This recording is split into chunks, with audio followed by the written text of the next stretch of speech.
vamos a desarrollar restricción de crecimiento intrauterino.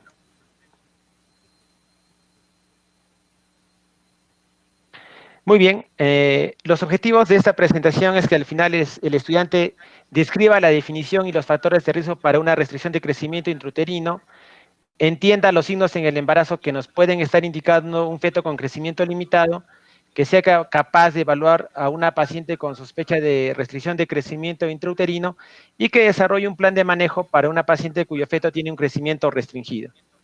Muy bien, estas definiciones son las que vamos a desarrollar a lo largo de la presentación. Bueno, creo que podemos ir avanzando. En cuanto a restricción de crecimiento intrauterino, una definición en general, y bueno, que obviamente todos la conocemos, es aquel feto que tiene un peso estimado por ecografía por debajo del percentil 10. ¿Sí? Este criterio se utiliza para Latinoamérica, para Estados Unidos, pero para otros lugares utilizan otros puntos de corte, porque ellos asumen que se puede tener una restricción de crecimiento intrauterino cuando tienes un peso por debajo del percentil 5 o 3, o puedes estar utilizando como valor la circunferencia abdominal cuando está por debajo del percentil 10, o cuando hay una disminución por debajo de 2 desviaciones estándar. Entonces, hay mucha confusión, y es algo que vamos a tratar de aclarar en esta presentación. ¿Por qué la restricción de crecimiento intrauterino es un problema?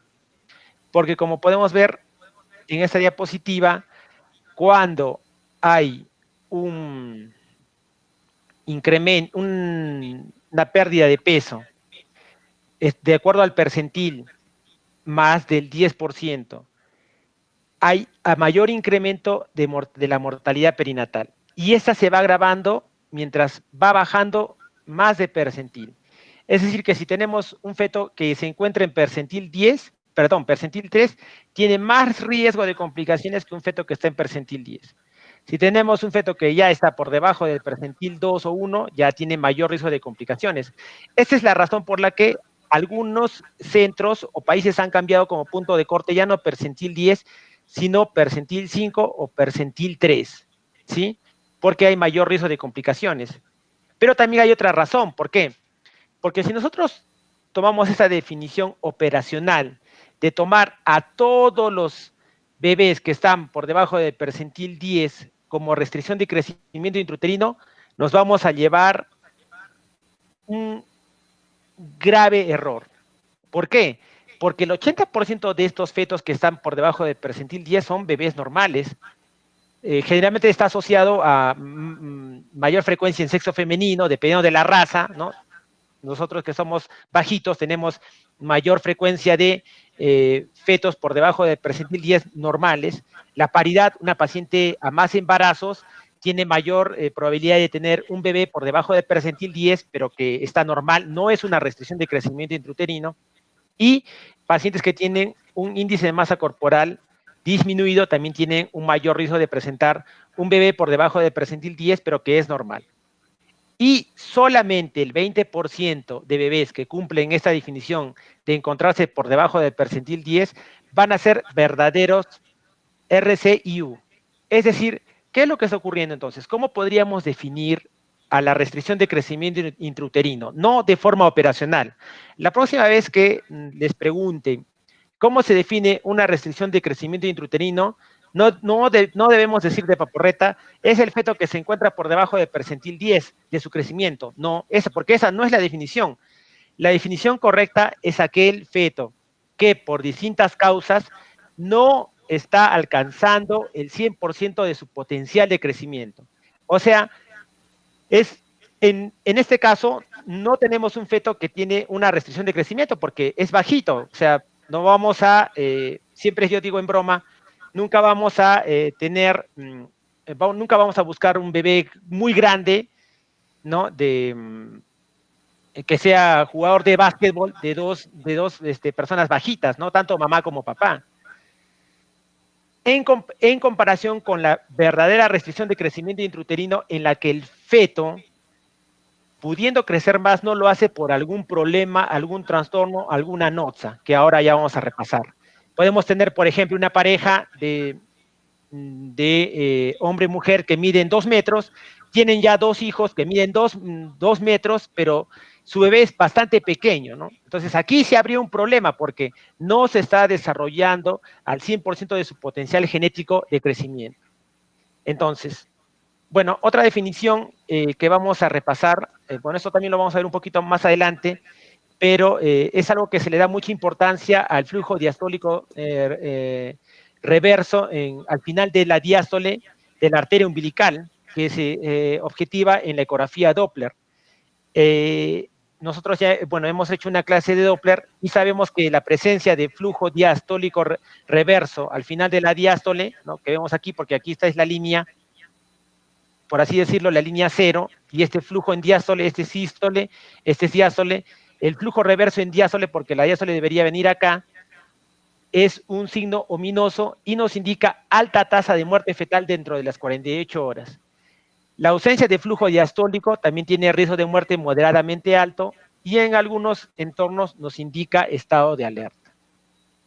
Muy bien, solamente para recordar, porque para el seguimiento de la restricción de crecimiento intrauterino es fundamental, es el estudio Doppler de la arteria umbilical, que tiene una característica de acuerdo a su edad gestacional, convirtiéndose de una onda de alta resistencia, bajo flujo, paulatinamente va a tener que convertirse para asegurar la alimentación óptima del feto y su crecimiento en una onda de baja resistencia y alto flujo. Y esto es lo que se va a medir en los índices de resistencia y en los índices de pulsatilidad. Es decir, que paulatinamente el índice de resistencia a lo largo del embarazo va a disminuir. El índice de pulsatilidad también va a disminuir. ¿Por qué? Porque esto va a significar en sencillo que la resistencia de este vaso va a disminuir, asegurándonos que la placenta tenga un funcionamiento óptimo para alimentar al bebé. Entonces, lo que nosotros vamos a ver en una arteria umbilical patológica, ¿qué es lo primero? Que va a aumentar su índice de pulsatilidad, ¿no? Como por aquí vemos, no hay mucha diástole, doctor, no veo mucha diástole, ¿sí? Acá ya hay un problema. Y esto tiene su comparación. Aquí lo que pasa con el vaso, como estamos viendo acá, es que es un vaso que ya se está obstruyendo. Puede haber isquemia, puede haber trombos, puede haber infartos en la placenta que pueden estar explicando este cierre de los vasos. Si se sigue complicando el problema, vamos a tener un flujo ausente al fin de la diástole.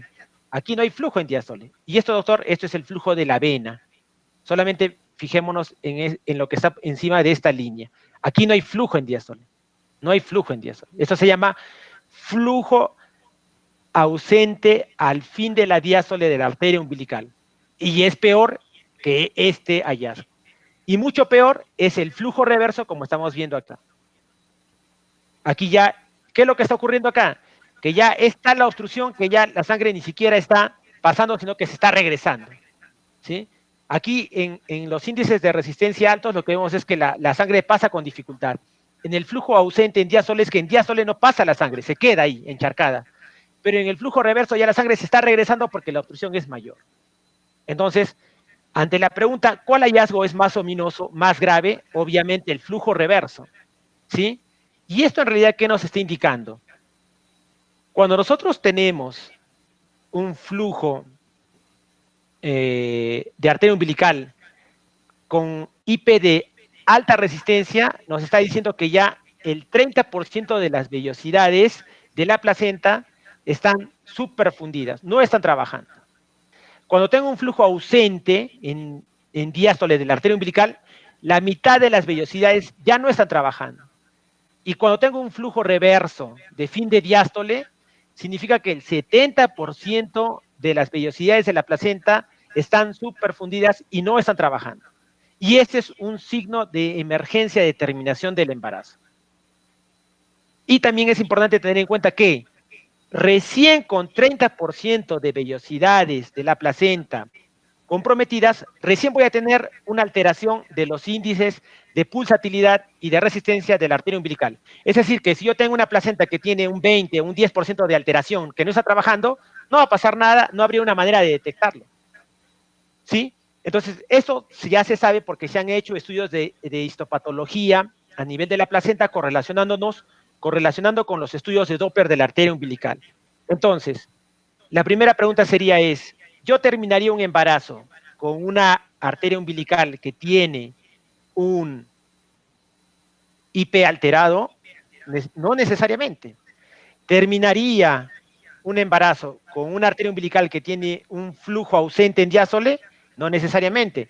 ¿Terminaría un embarazo que tiene una arteria umbilical con flujo reverso en diástole? Lo más probable es que sí, dependiendo de la edad gestacional, como vamos a ver.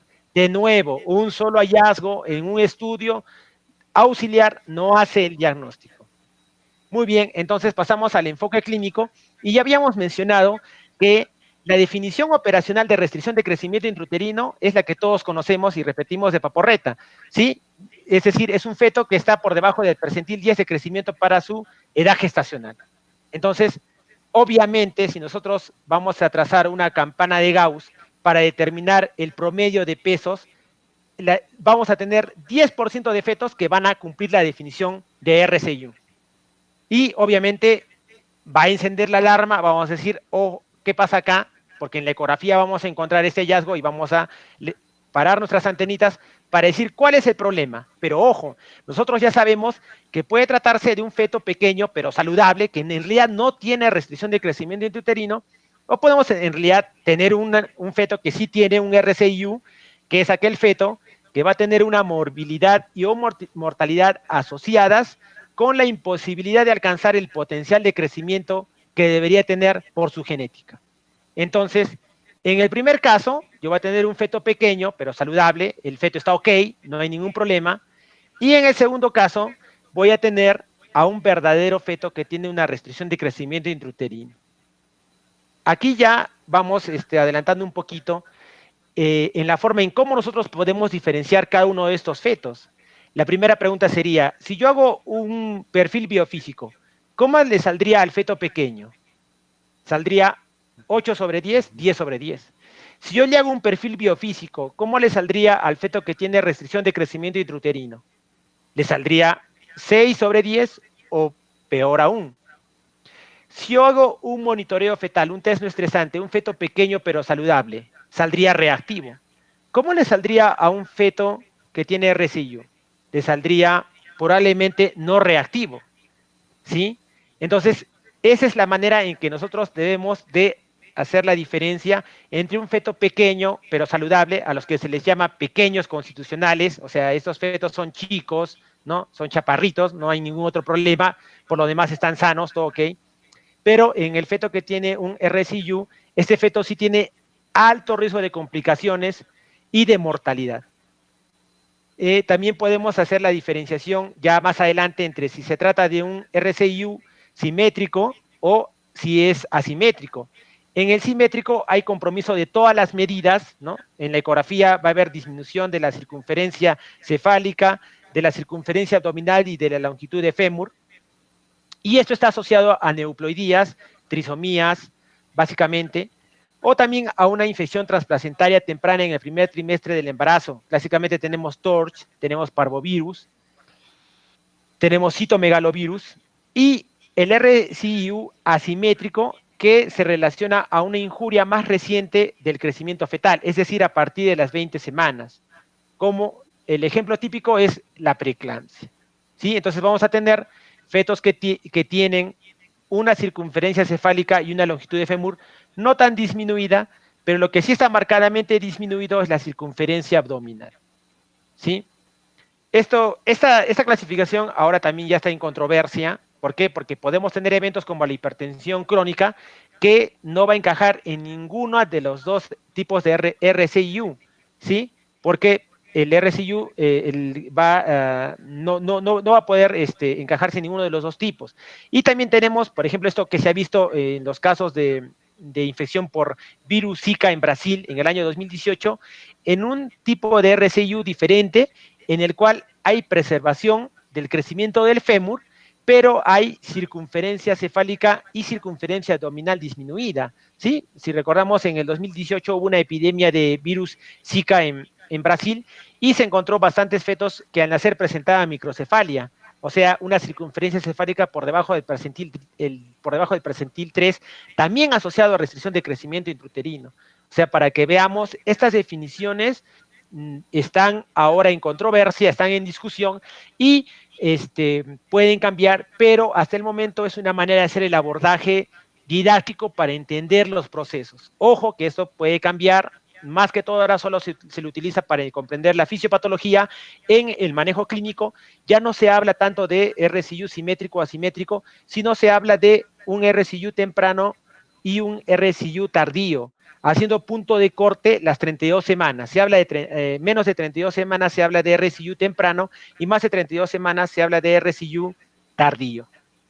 En cuanto a la epidemiología, entonces ya hemos mencionado que el RCU incrementa la mortalidad en forma importante. En un estudio de bebés nacidos entre 38 y 42 semanas, con un peso al nacer de 1.500 a 2.500, se encontró que su mortalidad era 30 veces mayores a las observadas en bebés nacidos entre percentil 10 y percentil 90. Se comentó lo siguiente: un bebé con un peso de 1.250 a las 38 a 42 semanas de gestación tiene mayor riesgo de morirse que uno que nace con el mismo peso a las 32 semanas, o sea, que un prematuro, para que veamos la gravedad del RCIU. Y otras complicaciones en cuanto a morbilidad neonatal: mayor riesgo de aspiración de meconio, enterocolitis necrotizante, crisis de hipoglicemia, que en algunos casos desencadena complicaciones cerebrales como parálisis cerebral, dificultad respiratoria, hipotermia, trombocitopenia. Y a largo plazo, y esto es algo que recién se está viendo, es que la desnutrición intrauterina a largo plazo condiciona enfermedad arterial coronaria, diabetes tipo 2, accidente cerebrovascular, hipertensión. Y esto es lo que está formando el concepto de programación fetal y fue una hipótesis propuesta por el doctor Baker ya hace más de 20 años, que menciona que eventos que complican la vida intrauterina tienen un trasfondo a largo plazo en el desencadenamiento de enfermedades crónicas en la vida adulta, ¿sí? Este concepto de programación fetal, que inició en cuanto a RCIU y metabolismo intrauterino, también se está extrapolando a otras áreas, como por ejemplo, en el área de cognición, de desarrollo del sistema nervioso central. Se habla de que muchas enfermedades, como por ejemplo el autismo, el trastorno de hiperactividad y déficit de atención y otros problemas psiquiátricos, también tienen su origen en eventos que ocurren dentro de la vida intrauterina de una persona. Y claro, porque la plasticidad en este momento de la vida fetal, en estas semanas, es mucho mayor, en las que el cerebro recién se está formando, ¿sí? Se dice de que una semana de vida intrauterina que nosotros pasamos dentro del vientre de nuestra madre son 10 años de vida adulta, ¿sí? Por la repercusión que pueden tener todos los eventos. Y si por X motivo, una noxa, un bicho, una alteración del metabolismo, el déficit de aportes, un daño de la placenta, le pasa factura a este desarrollo que de alguna manera es tan delicado, puede tener complicaciones a largo plazo. Tal vez no tan graves como enfermedades que nos las podemos diagnosticar, sino a veces mínimas como alteraciones del comportamiento o déficits de cognición. Y este es el concepto de programación fetal. La medicina del futuro lo que busca es regresar a este tiempo, tratar de encontrar esas alteraciones y solucionarlas, ¿sí? Es lo que se llama, bueno, es uno de los conceptos de medicina personalizada y es lo que actualmente ya está cambiando el enfoque de medicina. Muy bien, entonces, en cuanto a factores de riesgo y etiología, para hacerlo más didáctico, tenemos factores maternos, uterinos, placentarios y fetales. En cuanto a factores maternos, importante destacar la enfermedad hipertensiva, los cuadros de hipertensión crónica o preeclampsia, enfermedad renal, enfermedad cardíaca crónica, un bajo peso y o poco aumento de peso durante el embarazo en pacientes que tienen desnutrición, la anemia, como ya lo habíamos revisado en el primer caso clínico, ingesta de sustancias como cocaína, tabaco. En cuanto a factores uterinos, ya habíamos también hablado del desprendimiento prematuro de placenta, lo que nos causó controversia, pero ante la presencia de desprendimientos mínimos, esto a largo plazo también condiciona un RCIU La placenta previa asociada a sangrado y anemia también va a condicionar una restricción de crecimiento, y la infección, ¿no? Aquí tenemos a TORCH y otros gérmenes. En cuanto a factores fetales, el embarazo múltiple tiene mayor riesgo también de RSIU, la aneuploidía asociado a restricción de crecimiento intrauterino simétrico, síndromes congénitos, malformaciones fetales estructurales como gastrosquisis, onfalocele, alteraciones a nivel de defectos del tubo neural y también las infecciones. Muy bien, entonces ahora, ¿cómo nosotros hacemos el diagnóstico de un RSIU? En primer lugar, una historia y un examen físico detallados. Se debe estudiar muy bien la presión arterial actual y cómo ha sido la evolución de la tendencia de la presión arterial. Realizar una encuesta, un estudio ecográfico anatómico fetal detallado. También se puede considerar en algunos casos la amniocentesis. La amniocentesis nos va a servir de mucho porque incluso podríamos hacer un cariotipo, podríamos hacer un estudio genético, ¿no? De las células obtenidas en el líquido amniótico. Se puede hacer también un cariotipo. Ya sabemos de que la aneuploidía va a tener mayor riesgo de RSIU. Se puede hacer en la búsqueda de infecciones, ¿no? Pedir estudio para TORCH. También es importante, dependiendo de la edad gestacional, pedir pruebas de maduración pulmonar y hacer el seguimiento del bienestar fetal con un perfil biofísico completo modificado.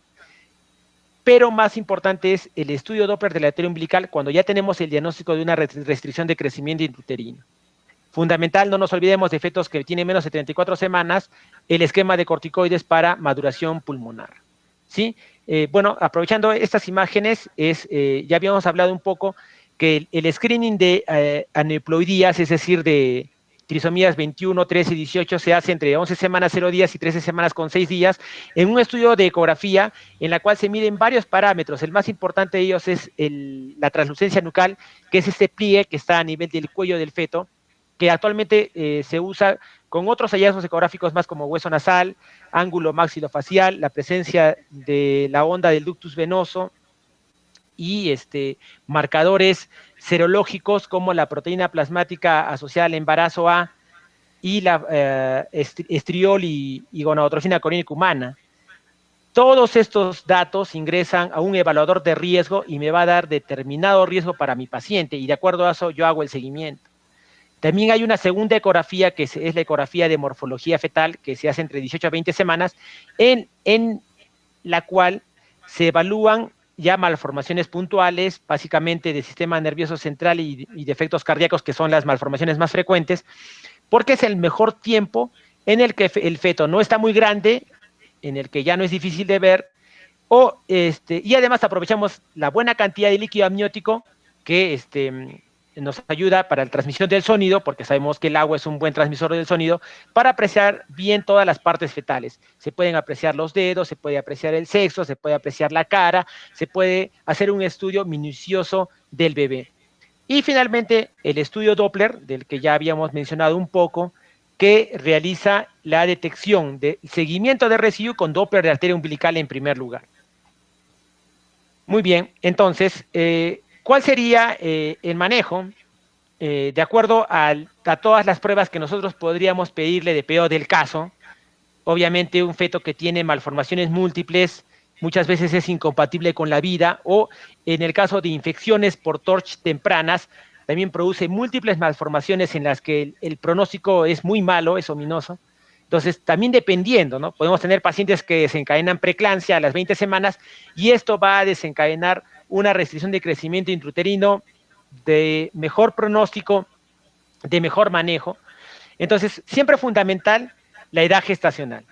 Si nosotros tenemos un embarazo a término de más de 37 semanas, en el que obviamente el riesgo de prematuridad es bajo, lo que se indica aquí es el parto. Ya no tiene sentido esperar, ¿no? Doctor, pero no vamos a hacer el estudio Doppler, todas las pruebas que me está mencionando. Ya no tiene sentido, ya tienes 37 semanas. ¿Para qué arriesgas tu feto que está con restricción de crecimiento intrauterino? Si estamos entre 32 y 36 semanas, en el que hay un riesgo de prematuridad intermedio, aquí se indicaría el parto si es que tenemos una hipertensión grave asociada a una preeclampsia severa, cuando en el seguimiento ecográfico el feto ya no crece nada, el ponderado fetal es el mismo en 2 a 4 semanas. Generalmente lo que se recomienda es hacer una evaluación ecográfica cada 2 a 3 semanas. Entonces, si nosotros vemos que el feto no está creciendo, se debería terminar el embarazo. Si tenemos un monitoreo fetal no reactivo asociado a un perfil biofísico con un puntaje de 6/10 o menos, o cuando también podemos tener una ausencia o un flujo reverso de diástole en la ecografía Doppler de la arteria umbilical, ¿sí? Entonces, eso nos indicaría terminar el embarazo. Ya un poco más difícil es cuando tenemos un embarazo de menos de 32 semanas que tiene un riesgo de prematuridad alto, en el que solamente el flujo reverso de la arteria umbilical me indicaría terminar el embarazo, o cuando las pruebas de bienestar fetal persisten, alteradas a pesar de las medidas para optimizar la perfusión placentaria, ¿sí? Obviamente, estos son casos de difícil manejo y aquí estamos en una balanza muy delicada entre la prematuridad y el riesgo de asfixia fetal por la restricción de crecimiento intrauterino. Pero si tenemos evidencia de estos hallazgos, igual la indicación es terminar el embarazo. Entonces, como se han dado cuenta, en realidad el manejo ahora nos lo da el Doppler, y aquí estoy presentando una manera más sencilla un algoritmo más sencillo para guiarnos en la terminación del embarazo. Porque aquí el punto crítico es decir, ¿en qué momento vamos a sacar un bebé que tiene restricción de crecimiento intrauterino? Entonces, se indica el parto inmediato si nosotros encontramos un ductus venoso anormal. Entonces, aquí hay otra onda más que utilizamos para la detección, para el seguimiento del RCIU, en el cual tenemos esta onda del ductus venoso, en el cual tiene 3 ondas, ¿no? Esto ya habíamos explicado en el estudio Doppler, las ondas S, D y A, la onda A era invertida, y cuando tenemos onda A reversa, esto nos estaría indicando terminar el embarazo si tengo un feto que tiene 32 semanas o más. Entonces aquí ya toma importancia el ductus venoso. Un ductus venoso anormal nos indica terminar el embarazo en cualquier momento porque el feto tiene inminencia de muerte. Y los otros criterios se parecen más a los ya mencionados, ¿no? Voy a terminar un embarazo cuando tiene 32 semanas o más con un flujo reverso de fin de diástole, cuando tiene 34 semanas o más con un flujo ausente de la arteria umbilical, y bueno, cuando tiene 37 semanas, ya aquí no hay mucho que darle vueltas al asunto. Si yo tengo incluso un feto que tiene un peso por debajo del percentil 10, pero que tiene estudios Doppler normales, la indicación es terminar el embarazo. ¿Por qué, doctor? Porque ya hemos hablado de que puede haber fetos que tienen hasta 30% de compromiso placentario y eso no se va a encontrar en ningún estudio Doppler. Va a aparecer todo normal. Entonces, estos son los casos en los que el bebé estaba todo bien y de repente se murió. ¿Qué pasó? En realidad no contamos en este momento con ninguna prueba que nos pueda decir que un bebé tiene inminencia, riesgo de morir, pero si ya sabemos que tiene más de 38 semanas y tenemos este dato de restricción de crecimiento intrauterino por peso fetal aproximado ecográfico y otros hallazgos en las pruebas de bienestar fetal, ya no tiene sentido jugar con la vida del bebé. Lo ideal es terminar el embarazo, ¿sí? Bueno, obviamente, ¿qué pacientes deberían hospitalizarse y recibir betametasona? Las pacientes que tienen datos bastante alterados que necesitan monitoreo diario y cuando tienen menos de 32 semanas y tienen flujo reverso de la arteria umbilical.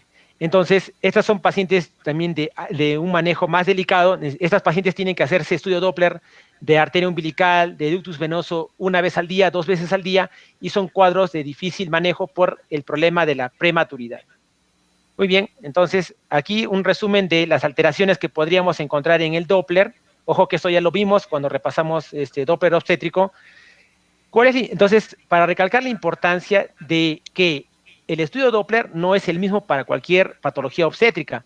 En una restricción de crecimiento intrauterino, básicamente el seguimiento lo hacemos con Doppler de arteria umbilical, ¿sí? ¿Qué otras arterias también nos van a servir? La arteria cerebral media y otro vaso que nos ayuda mucho es el ductus venoso, por lo ya explicado previamente. Doctor, pero ¿y la arteria uterina? La arteria uterina sirve para hacer la predicción de preeclampsia en el primer trimestre y segundo trimestre en pacientes que tienen riesgo incrementado de preeclampsia. Doctor, pero también podríamos hacer predicción de RCIU. Sí, también puedes hacerla, pero la principal utilidad es para la preeclampsia. Doctor, entonces, en un feto que tiene RCIU, ¿podemos pedir la arteria uterina? puedes hacerla, pero no es indicación para, la arteria uterina no te va a decir qué vas a hacer con el embarazo, no te va a decir lo terminas, continúas, etcétera. Ojo, el istmo aórtico es un vaso que actualmente no está ingresado en ningún protocolo de estudio, pero también está en estudio para evaluación de compromiso de la oxigenación fetal, que nos estaría indicando también cuando tenemos un istmo aórtico reverso, inminencia de muerte intrauterina. Entonces, como estamos viendo, hay varias cosas que se van a venir en los próximos años para evaluación del bienestar fetal. En resumen, el diagnóstico de RCU lo realizamos por un peso fetal aproximado de menos del percentil 10 y ojo que esto es la definición operacional, pero hay que tener mucho cuidado porque esto es el primer paso. Tenemos que hacer la disquisición entre un pequeño constitucional versus un RCU verdadero, por así decirlo. A menudo nos va a servir clasificar a un RCU como asimétrico o simétrico. Actualmente esto ya ha perdido valor. Las causas de un RCU simétrico son anomalías cromosómicas fetales, síndromes congénitos o infecciones fetales graves. Para un RCU asimétrico, considera trastornos vasculares, principal ejemplo la preeclampsia, la enfermedad hipertensiva. Siempre pensar en corticoides prenatales antes del parto de un bebé de menos de 34 semanas, ¿ya? En el cual hay inminencia de que tenga compromiso fetal. Ya hemos mencionado, si sabemos que este bebé puede aguantar por lo menos 7 días dentro del vientre materno, no usar corticoides. Muy bien, eso era lo que yo quería presentarles. Muchas gracias por su atención. Si hubiera alguna pregunta de parte de las alumnas.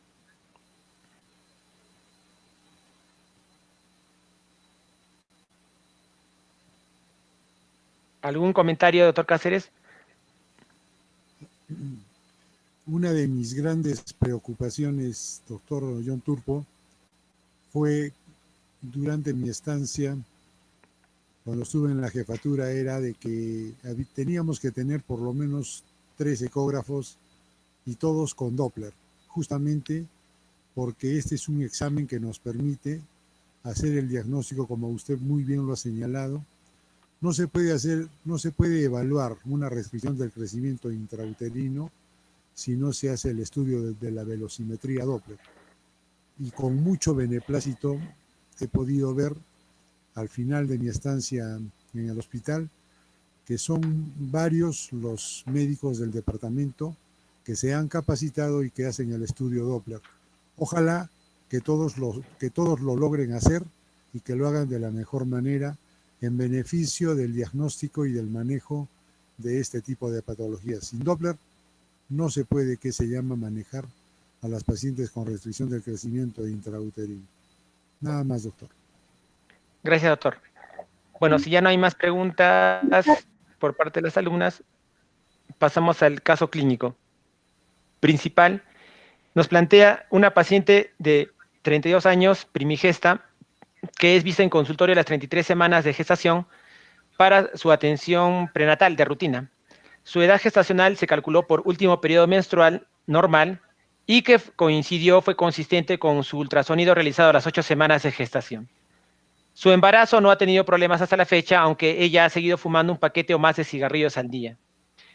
Nos dice que ha estado sintiendo movimientos fetales normales sin contracciones uterinas y en el examen su altura es de 1,68 m, su peso es de 53,5 kilogramos y su presión arterial es de 90-60 milímetros de mercurio.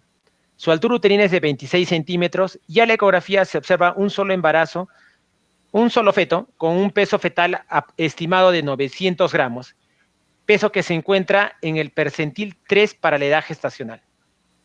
Entonces, el caso clínico plantea las siguientes preguntas. ¿Cuál es el diagnóstico más probable? ¿Qué otros elementos importantes deben tenerse en cuenta en la ecografía? ¿Cuál es el siguiente paso en el manejo de esta paciente? ¿Cuáles son las posibles complicaciones del trastorno de la paciente? Muy bien, entonces, Flor, si nos podrías decir cuál es el diagnóstico más probable de la paciente. Ya, podría ser una restricción de crecimiento intrauterino versus un feto pequeño. Para ya. La gestación. ¿Algún otro comentario de las chicas? Katy o Karen.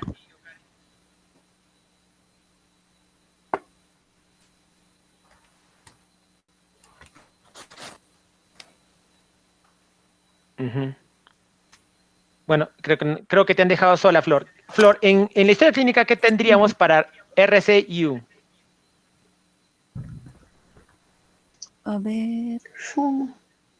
bueno, el peso de 900 gramos.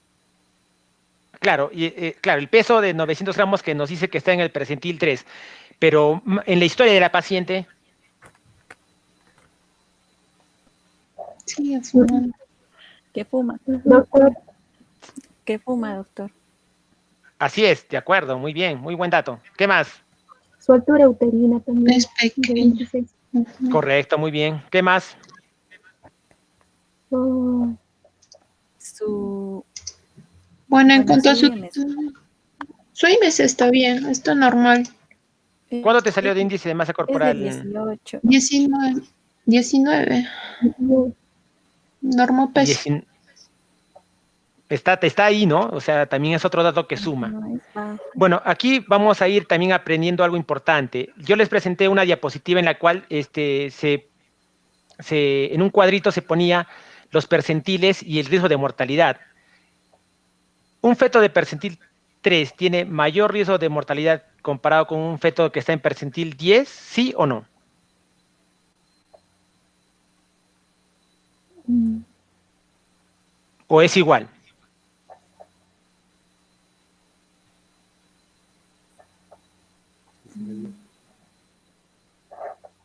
Recor- No es igual. No es igual, correcto. O sea, el percentil 3 está más alejado todavía, está más lejos del promedio, ¿no es cierto? Entonces, ¿tiene más riesgo de mortalidad o menos riesgo de mortalidad? Más más riesgo. Más. Claro, porque está mucho más pequeño todavía, ni siquiera está en el percentil 10, está en el percentil 3, ya está al final ya, o sea, está muy, muy bajito. Y por eso, en otros protocolos se utiliza como punto de corte. Bueno, obviamente la definición actual sería de RCIU, un feto que está por debajo del percentil 10, que tiene Doppler alterado o que tiene un perfil biofísico alterado o pruebas de bienestar fetal alterado. Esa es la definición, porque esa es la manera en la que nosotros vamos a hacer la disquisición de un verdadero RCIU comparado con un pequeño constitucional. Pero en otros protocolos ya se asume como RCIU al feto que está por debajo del percentil 3 sin necesidad de estudio Doppler. ¿Por qué? Porque estos fetos que están por debajo del percentil 3, aquí ya no son pequeñitos por familia, o por herencia, o por genética. Estos ya son pequeños porque tienen un déficit de crecimiento por daño materno, placentario o fetal. ¿Sí? Entonces, es más, ahora, está muy bien lo que ha señalado Flor en decir, puede ser un bajo para la edad gestacional comparado con un RCIU verdadero, es correcto. Pero el dato que nos inclina la balanza para RCIU es el percentil 3 de la edad gestacional, ¿correcto? Entonces, ese sería el diagnóstico más probable, ¿sí? Manejar a esta paciente como una restricción de crecimiento intrauterino. ¿Algún comentario, doctor Cáceres? Bueno, en este caso se habla de una gestación de 33 semanas que en el percentil 50 corresponde a 2.000 gramos. Y si nosotros tenemos un ponderado, en este caso de 900 gramos, ya es muy difícil pensar que sea, pues, no un feto pequeño constitucional, ¿no? Acá tiene que haber una noxa que definitivamente está llevando a una restricción del crecimiento intrauterino. Definitivamente. Muy bien.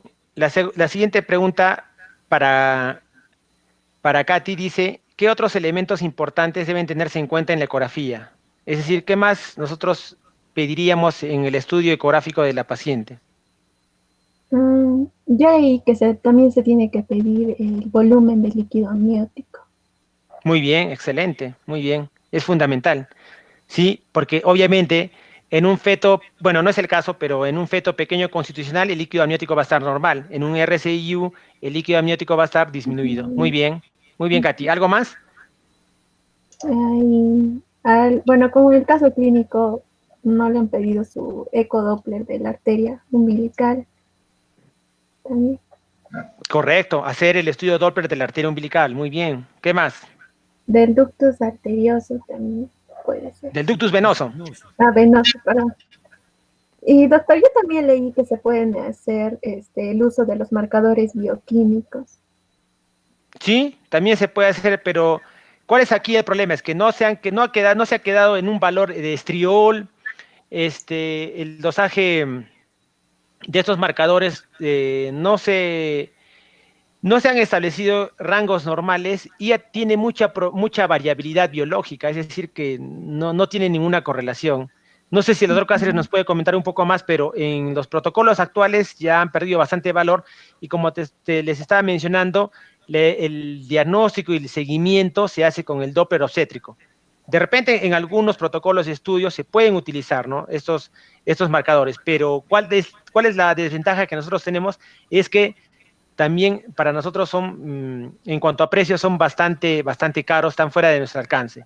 En algunos centros sí, sobre todo como protocolo de investigación, se utiliza una serie de marcadores biológicos que se miden en suero materno. Doctor Cáceres, ¿usted nos podría ampliar un poquito? No, yo también estoy de acuerdo con lo que dices, John.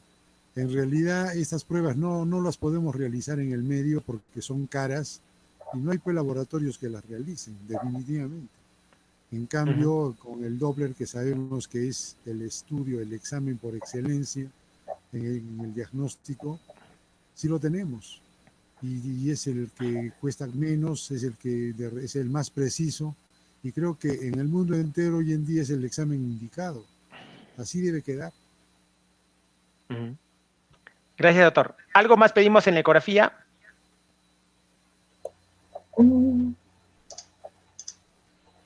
Doctor, también se podría esclarecer lo que, o bueno, que se tengan ya los datos de circunferencia abdominal, diámetro biparietal, circunferencia cefálica, longitud de fémur. Claro, ese sería un buen dato porque podríamos de alguna manera diferenciar entre un RCIU simétrico versus un asimétrico. Claro, ahí está, buen dato también. Pero más, bueno, leí que el parámetro más sensible sería la circunferencia abdominal porque se disminuye en ambos, tanto en el simétrico como en el asimétrico. Pero Claro. el parámetro más específico sería, bueno, lo que menciona mi compañera, ¿no?, el índice de líquido amniótico, porque un oligohidramnios ya sería sugerente, ¿no?, de recibir. Correcto. Sí, muy buena acotación. También mencionaba sobre el diámetro transverso del cerebelo. La importancia del diámetro transverso del cerebelo es para correlacionar con edad gestacional, porque ¿qué puede ocurrir? Sobre todo esto es algo frecuente en nuestra realidad. Tenemos pacientes que vienen con 30, 32 semanas y nunca se han hecho ningún control. Y tenemos la duda si será un RCIU, será un prematuro, será un pequeño constitucional. No sabemos en realidad qué es. Entonces, ¿por qué? Porque la paciente y para colmo de males, la paciente no sabe su fecha de última regla, desconoce totalmente y no tiene ninguna ecografía del primer trimestre. Es más, no tiene ninguna ecografía hasta el momento que ha venido por emergencia, por sangrado, dolores, etcétera, qué sé yo. Entonces, aquí lo que se impondría sería qué parámetro ecográfico nos podría indicar de alguna manera, con la mejor precisión, la edad gestacional verdadera. Entonces, aquí se utiliza el diámetro transverso del cerebelo, que es un parámetro que correlaciona mejor que las otras medidas biométricas básicas para determinar edad gestacional. Sí, eso es algo que se realiza en una ecografía de segundo nivel para determinar la edad gestacional cuando no tenemos fecha de última regla ni ecografía antes de las 22 semanas. ¿Sí? De esa manera podríamos decir si es aproximarnos a la edad gestacional de la paciente.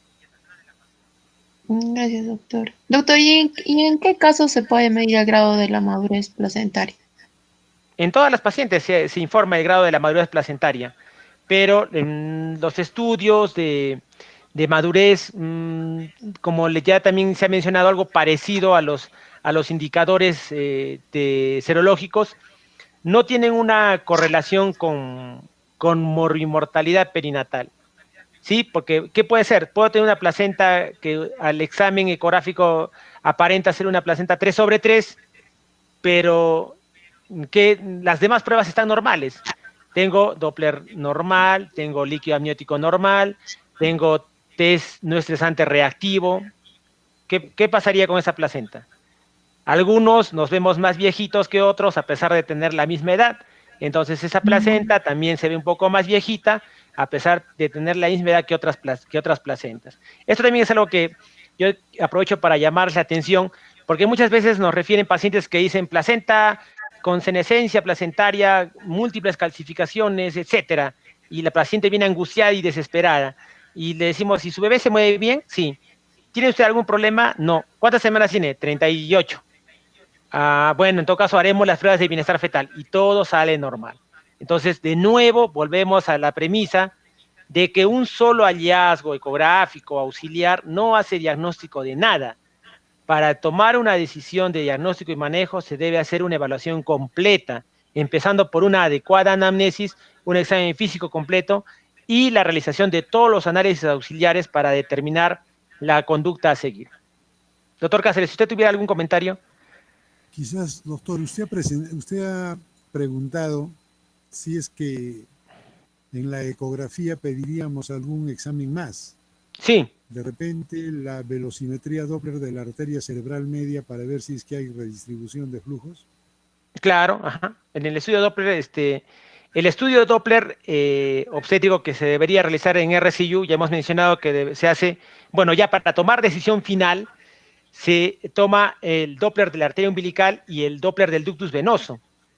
Pero otros vasos de seguimiento, como se vio en la última diapositiva, una de las últimas, son el Doppler de arteria cerebral media y también el istmo aórtico. Son dos vasos que ahora están cobrando importancia y que nos ayudan a hacer el seguimiento. Es decir, que pacientes que tienen RCU se hacen este estudio Doppler cada 3 días, cada 2 días, a veces diario, dependiendo de la gravedad del cuadro, para determinar el mejor momento para interrumpir el embarazo, ¿sí?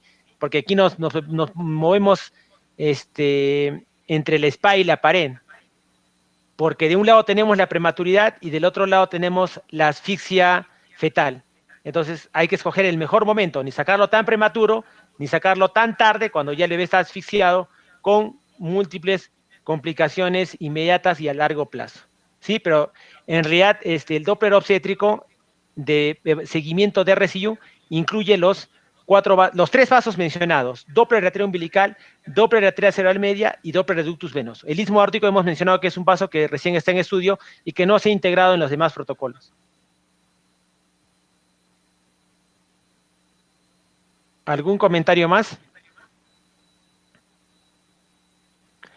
Muy bien, entonces pasamos a la siguiente pregunta que nos dice: ¿cuál es el siguiente paso en el manejo de esta paciente? Esa pregunta sería para Karen. Ya considerando que, bueno, la paciente sigue fumando, bueno, y solo se le ha tomado las funciones vitales de ingreso y la altura uterina, y como está con 33 semanas, primero haría una monitorización fetal para ver cómo está el feto, un test no estresante, una velocimetría Doppler también para ver la arteria umbilical, si es el flujo diastólico final, ausente o invertido. Y también por la edad gestacional, como tiene 33 semanas, y consideraría dar con el corticoide. Muy bien, ¿sí? Dependiendo de cómo te salgan las pruebas. Pero acá, importante lo señalado por Karen, es realizar las pruebas de evaluación de bienestar fetal. Puede ser un test no estresante, puede ser un perfil biofísico, y definitivamente esta paciente tiene que hacerse el estudio Doppler obstétrico. ¿Algún comentario, doctor Cáceres? No, de acuerdo, doctor. Estoy de acuerdo. Muy bien. Siguiente pregunta es: ¿cuáles son las posibles complicaciones del trastorno de la paciente? Es decir, ¿cuáles son las posibles complicaciones de un RCIU para esta paciente gestante? Esta pregunta sería para Flor. Ya, podría ser asfixia al nacer, aspiración de meconio, colitis necrotizante, una trombocitopenia y anormalidades en el desarrollo neurológico. Sí, muy bien. Esta paciente también tiene alto riesgo de óbito fetal y de parto prematuro, ¿sí? Es algo que tenemos también que tener en cuenta. Muy bien. Esa es la respuesta correcta. Muy bien, Flor. Pasamos a bueno, estas son las respuestas que ya son las que hemos desarrollado. Bueno, pasamos a la primera pregunta de opción múltiple, que es: una mujer de 21 años, primigesta, es vista para su primera visita prenatal en la oficina del médico obstetra. Según fecha de última regla, tiene 36 semanas de gestación. En la ecografía, las mediciones nos indican 32 semanas para todos los parámetros, incluido circunferencia cefálica, circunferencia abdominal y longitud de fémur. ¿Cuál de los siguientes es el mejor manejo para esta paciente? A. Dar esteroides prenatales por probable RCIU. B. Recomendar amniocentesis para determinar cariotipo. C. Parto en 1 semana, porque en ese momento ya va a ser a término, va a tener 37 semanas. Monitoreo continuo y ecografía repetida. Esa pregunta es para Katy. Ya, yo le marqué un monitoreo continuo y una ecografía repetida, porque también, o sea, solo tenemos ese dato al inicio y podíamos también complementarle con un ecodoppler para ver cómo está, si verdaderamente es una restricción del crecimiento intrauterino. Muy bien, así es. Muy bien, Katy, esa es la respuesta. ¿Algún comentario, doctor Cáceres? No, estoy de acuerdo, doctor. Muy bien. Siguiente pregunta. Una mujer de 27 años, según digesta primípara, con 37 semanas de gestación por fecha de última regla y ecografía de las 10 semanas, tiene un peso fetal de 2.000 gramos, que es inferior al percentil 3 para su edad gestacional. Los estudios Doppler indican la presencia de flujo diastólico final positivo o normal. Se recomienda el parto para esta paciente. ¿Cuál de las siguientes es la mejor razón para su recomendación? Dice, un peso fetal de 2.000 gramos se correlaciona con alta supervivencia después del nacimiento. B, RCIU conlleva un riesgo significativo de muerte fetal. C, los estudios Doppler indican una preocupación al continuar el embarazo. D, con el parto, más estudios de diagnóstico como cariotipo y estudios virales, estudios de virus se pueden realizar. Esta pregunta sería para Karen.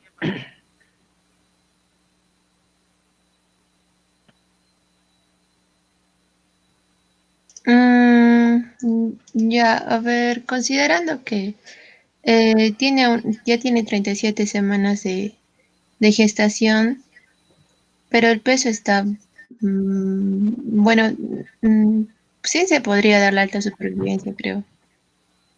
¿La A? ¿Alguien tiene alguna otra opinión? Yo, doctor, es que como te dice, los estudios Doppler indican la presencia de un flujo diastólico final positivo, entonces esto ya nos estaría alertando. Por eso se terminaría en ese caso. Se recomienda el parto para esta cesárea y dice, ¿cuál de las siguientes es la mejor razón? Porque los estudios Doppler indican una preocupación al continuar el embarazo. Ya. Bueno, acá, bueno, yo he tratado de traducirlo lo mejor posible, pero lo que me está diciendo acá, que el flujo diastólico final, ojo, no es reverso, no es ausente, ¿ya? Sino que es un flujo diastólico que está normal.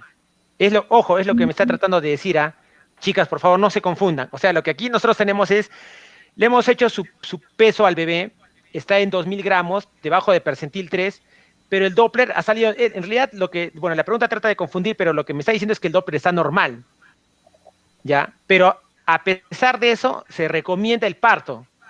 ¿Por qué? ¿Por qué razón se está recomendando el parto? Ojo, esa es la pregunta. A ver, de repente, ahora que ya se ha entendido mejor. Porque ya está en sus 37 semanas, o sea, ya hay una movilización pulmonar. Claro, entonces, pero ¿cuál de esas, pues ya, está bien, ya, esa es una razón que te empuja a terminar el embarazo, pero ¿por qué lo terminas? Porque el RCIU ya lleva así es, porque el RCIU tiene alto riesgo de matar a ese bebé, ¿correcto? O sea, aquí, para reforzar el concepto de que si yo tengo un bebé de 37 semanas que está con peso en percentil 3, ya hemos dicho, no necesito ya Doppler, aquí se termina sí o sí. ¿Por qué? ¿Qué voy a estar yo jugando con este bebé que pesa 2 kilos y tiene 37 semanas por fecha de última regla y ecografía de 10 semanas? O sea que esta edad gestacional es correcta. Entonces este bebé tiene riesgo de morirse en cualquier momento, ¿no? Entonces obviamente, ¿no? Mientras la vamos preparando para sala, se puede hacer el Doppler, completar alguna otra prueba, pero aquí lo que nos empuja a terminar el embarazo ya no son las pruebas, es que el RCIU puede matar a este bebé en cualquier momento, ¿sí? Ojo, ojo, ¿ya? Entonces, esa es la respuesta correcta. ¿Algún comentario, doctor Cáceres? No, totalmente de acuerdo, doctor. Ok, gracias. La siguiente pregunta es, una mujer de 18 años primigesta con 38 semanas de gestación confirmada por ecografía de 12 semanas, tiene altura de 34 centímetros. La paciente ha ganado 9 kilos durante el embarazo.